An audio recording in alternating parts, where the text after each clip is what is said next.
Hello, je suis Carlotta. Bienvenue dans Product Marketing Stories, le podcast qui décrypte les méthodologies, partage des conseils et apprentissages concrets pour rendre compréhensible et accessible le product marketing.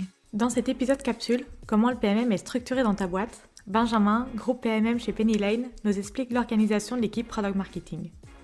Il nous parle de la structure de l'équipe PMM au sein de l'équipe produit, des rituels entre PMM et avec des équipes produits et sales, pourquoi Penny Lane est passé du marketing au produit, l'impact du scale de Penny Lane sur l'évolution du rôle du product marketing et sa vision sur ce rôle. Dans le prochain épisode, Benjamin nous parle de recrutement pour aider les recruteurs à mieux recruter les profils PMM et les talents PMM à se poser les bonnes questions et à bien se préparer pour réussir les entretiens. Bonne écoute! Salut Benjamin, comment tu vas? Salut, très bien et toi? Ça va très bien. Est-ce que pour commencer, Benjamin, tu peux te présenter en quelques mots, de dire ce que tu fais chez Penny Lane aujourd'hui? Ouais, bien sûr. Donc je m'appelle Benjamin, j'ai 31 ans, je suis chez Penny Lane depuis donc on est en août, ça fait presque un an. Dans l'équipe Product Marketing, j'ai démarré ma carrière chez Alan, l'assurance santé tout en un. Assez tôt dans la vie de Alan, je suis arrivé, il y avait une trentaine de personnes, j'ai rejoint l'équipe Sales quand il y avait deux, trois sales à l'époque.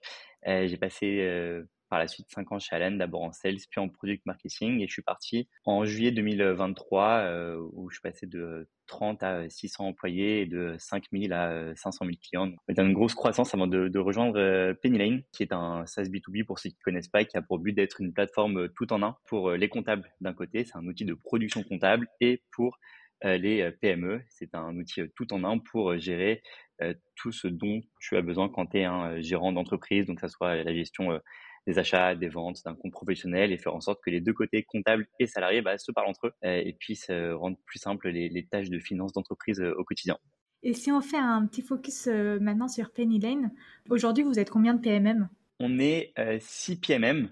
Alors il y a eu pas mal de mouvements, pas mal d'ajustements, mais là on arrive à un équilibre assez intéressant par rapport à la structure produit de Penny Lane. Quand je dis des mouvements, et je pense qu'on va en reparler, il y avait pas mal de mobilité interne, pas mal de recrutement, pas mal de gens qui en sont partis pour changer d'équipe ou partir vivre à l'étranger ou simplement quitter la boîte. Et ça a également amené des évolutions de la définition qu'on a de product marketing chez Penny Lane. En tout cas, actuellement, on est 6. Et même si on prend un peu de recul, on est 3 grandes équipes produits chez Penny Lane. Une équipe qui s'occupe de tous les services, de toutes les features qui servent les comptables au quotidien. Une équipe qui s'occupe de toutes les fonctionnalités qu'on propose aux dirigeants d'entreprise, donc tout ce qui sont les modules pour gérer ses achats, pour gérer ses ventes, gérer les abonnements, avoir ses analytiques, par exemple sur Penny Lane, concernant son entreprise, et une équipe qui s'occupe de proposer des services financiers, comme le compte pro Penny Lane. Et en fait, on a pour chacune de ces équipes 2 PMM, sans trop de split formel sur qui fait quoi au sein de ces équipes, mais on a 2 PMM pour s'occuper du go-to-market, du lancement de produits sur les différents segments. Et du coup, c'est les deux PMM, typiquement, vous travaillez ensemble main dans la main ou vous splittez les missions ou justement c'est un peu des deux? Alors, on se split les missions, on n'a aucun travail en doublon. Maintenant, il se trouve que les doublons ne sont pas les mêmes d'une équipe à l'autre.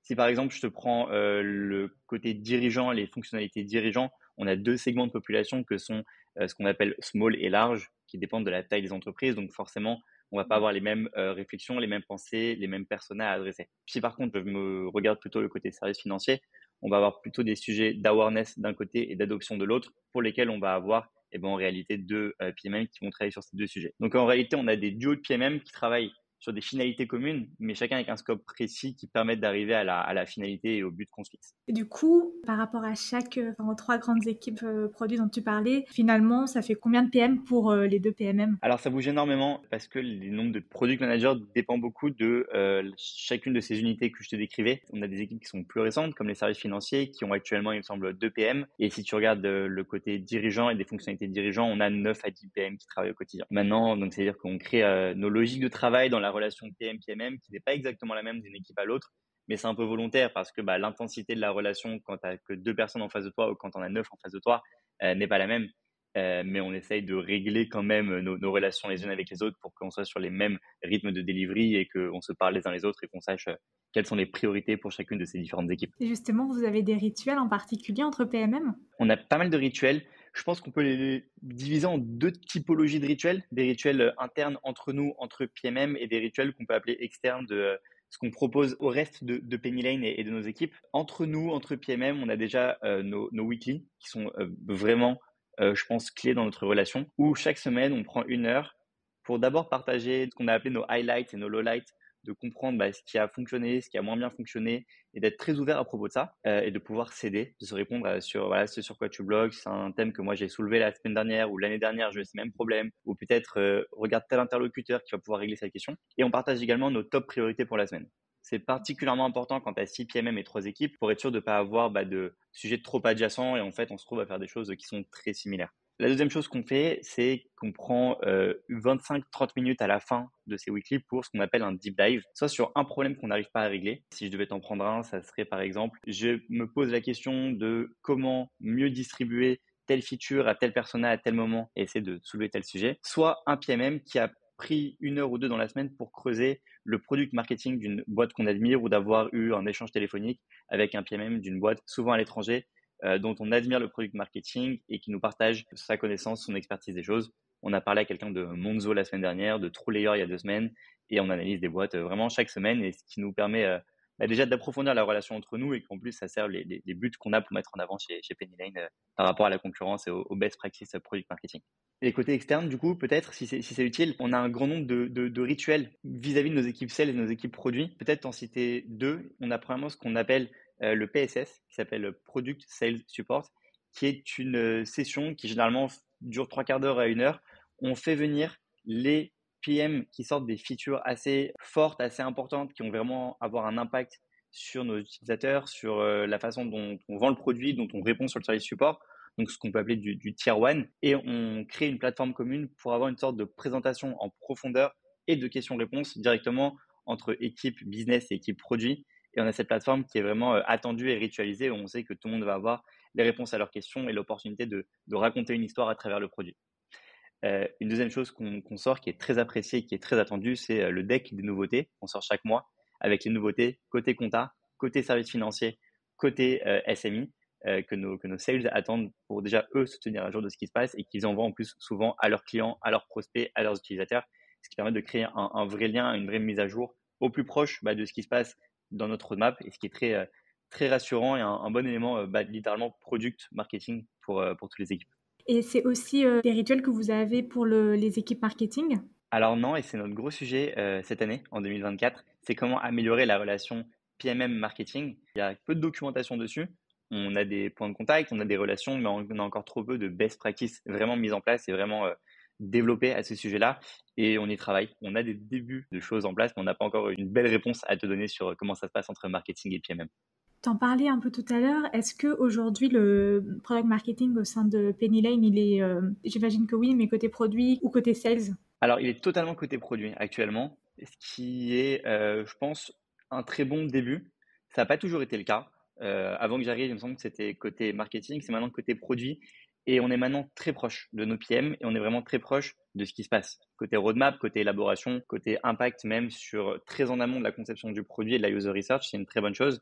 Mais je pense que c'est des arbitrages à choisir, et qu'actuellement on en paye le prix, mais de l'autre côté de l'équation. On commence seulement maintenant, entre guillemets, à développer des vraies practices de sales enablement, d'accompagnement sur la documentation, sur le positionnement, qui n'est pas seulement dans le produit, mais également dans l'expérience sales, l'expérience prospect, l'expérience lead, et c'est des choses qui sont nouvelles. Je pense que si ça avait été de l'autre côté, on aurait eu le problème manque de proximité avec le produit. C'est un choix qu'on a fait, mais ma conviction à moi, c'est de partir du produit et d'avoir une très bonne connaissance des besoins utilisateurs à travers de la recherche, à travers de la data et à travers ce qui se passe dans la conception de produit, pour ensuite ouvrir les vannes et aller vers le produit, vers le marché, vers les sales. Donc c'est un choix qui a été fait, qui me paraît être le bon, mais je pense que toutes les écoles de pensée se valent sur ça, et que c'est un peu un débat éternel sur est-ce que ça doit appartenir à produit ou à marketing.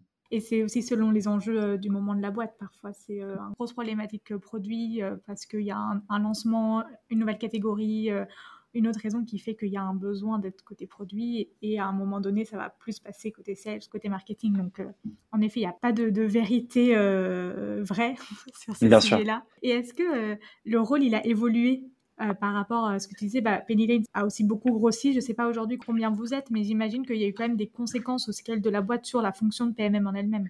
Totalement. Peut-être pour te donner quelques chiffres, actuellement, Penny Lane, on est proche de 500 collaborateurs, et plus de 180 000 PME sont chez Penny Lane, ce qui représente globalement 2500 experts comptables également qui travaillent sur Penny Lane, donc avec leur cabinet directement ou indirectement. Donc Penny Lane a beaucoup grossi, ça a 5 ans, il s'est passé énormément de choses et logiquement, le métier de PMM a évolué avec les différents besoins. Ça a démarré, je pense, très simplement avec des newsletters et la mise au courant de ce qui se passe côté produit. Puis avec ce fameux split par équipe, comme je te disais, donc ça a été vraiment de mettre en avant les éléments de distribution et de positionnement qui se mettent en place lorsqu'on crée de nouvelles features. Et actuellement, il y a des nouveaux sujets qui apparaissent parce qu'on commence à créer vraiment beaucoup de complexité. Et dans le produit qu'on propose, il y a énormément de features, énormément de personas différentes, énormément de points d'accroche entre le produit, les besoins et la concurrence. Et dans un second temps, on est beaucoup. On est beaucoup de clients, on est beaucoup de penny laners, on est beaucoup de prospects, donc il y a énormément de choses qui se créent. Globalement, ça entraîne de nouvelles priorités. 2 grosses priorités peut-être actuellement. La première, c'est arrêter peut-être de distribuer des features, mais commencer à distribuer des histoires qui partent des besoins de nos clients et ce qu'on appelle de job to be done.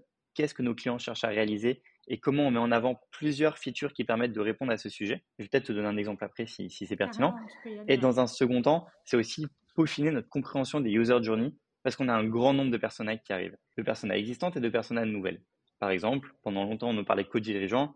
On est en train de sortir des circuits de validation qui permettent aux dirigeants de déléguer une partie des frais, des notes de frais à leurs salariés. On n'a encore jamais parlé à des salariés, nous de notre côté chez Penny Lane. Comment on crée le bon tone of voice, le bon positionnement, les bons éléments dans le produit et en dehors du produit qui permettent de leur adresser la parole et de comprendre ça. Pour revenir sur ce nouveau besoin qu'on a de réfléchir en termes d'histoire, de job to be done et pas seulement en termes de feature, un exemple tout concret, pendant très longtemps, on distribuait une feature après l'autre. Donc, c'est-à-dire qu'une feature sort, quel élément on va mettre en place pour dire « Hello, on a cette nouvel système de notification qui existe, ce nouvel outil qui est disponible, cette nouvelle carte qui est disponible. » C'est plus possible maintenant avec beaucoup de features et peu de place dans l'espace média pour être entendu. Typiquement, ces derniers jours, on s'est rendu compte que beaucoup de fonctionnalités à propos de ce qu'on appelle en finance la catégorisation est en train de sortir. Concrètement, ce qui veut dire comment on catégorise tes dépenses, comment tu fais en sorte de pouvoir les ranger dans les bonnes cases pour ensuite, quand tu vas sortir des analytiques, te dire, OK, tout ce qui a trait à mes dépenses qui ont lieu à Paris ou qui ont lieu en mars 2023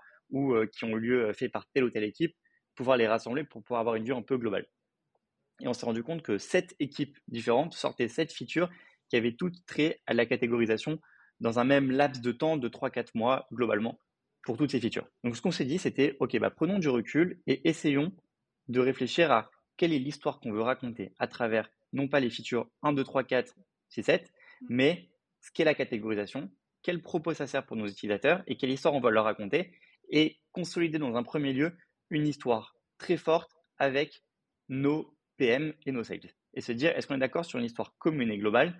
Et quand je dis une histoire, c'est littéralement une histoire. Donc, c'est-à-dire un texte qui fait, 350, 600, 800 mots en fonction des besoins, en bon français, puis traduit en anglais, qui permet de dire, c'est ça exactement qu'on veut raconter à nos utilisateurs. Et partant de cette histoire-là, ensuite de ça, créer les outils et les éléments pour les équipes sales, pour les équipes marketing, pour les product tours, pour les newsletters, pour tous les éléments même visuels avec le marketing, qui vont partir de cette histoire, de ces éléments de langage et de positionnement, qui du coup vont permettre de créer un positionnement très clair sur le marché, une cohérence entre les différentes personnes au sein de Penny Lane, et qui, pour revenir à ta question, justifie la transformation du job de PMM. On n'est plus dans la distribution, mais vraiment dans la création de positionnement et d'histoires qu'on raconte pour nos équipes, pour nos utilisateurs et pour nos prospects. C'est vrai que ça permet vraiment aussi de prendre un pas de recul et de se remettre dans les chaussures d'un utilisateur, d'un prospect, parce que c'est pas une fonctionnalité qui va regarder, mais en fait c'est tout un ensemble qui va faire du sens pour son utilisation. Je pense que le métier de PMM, il est voué à évoluer dans ce sens. Le sujet qui se pose de plus en plus, avec un espace média toujours moins disponible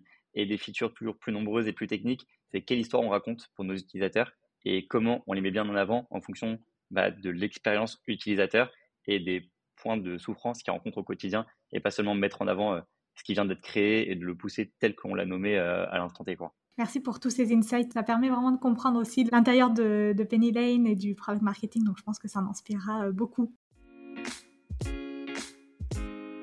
Merci d'avoir écouté cet épisode jusqu'au bout. Si l'épisode t'a plu, n'hésite pas à le partager sur LinkedIn en me taguant. Tu peux aussi me soutenir en laissant un avis 5 étoiles sur Apple Podcast et me laisser un commentaire. Ton aide est précieuse pour m'aider à faire connaître Product Marketing Stories et aussi m'encourager à créer davantage de contenu. Alors merci!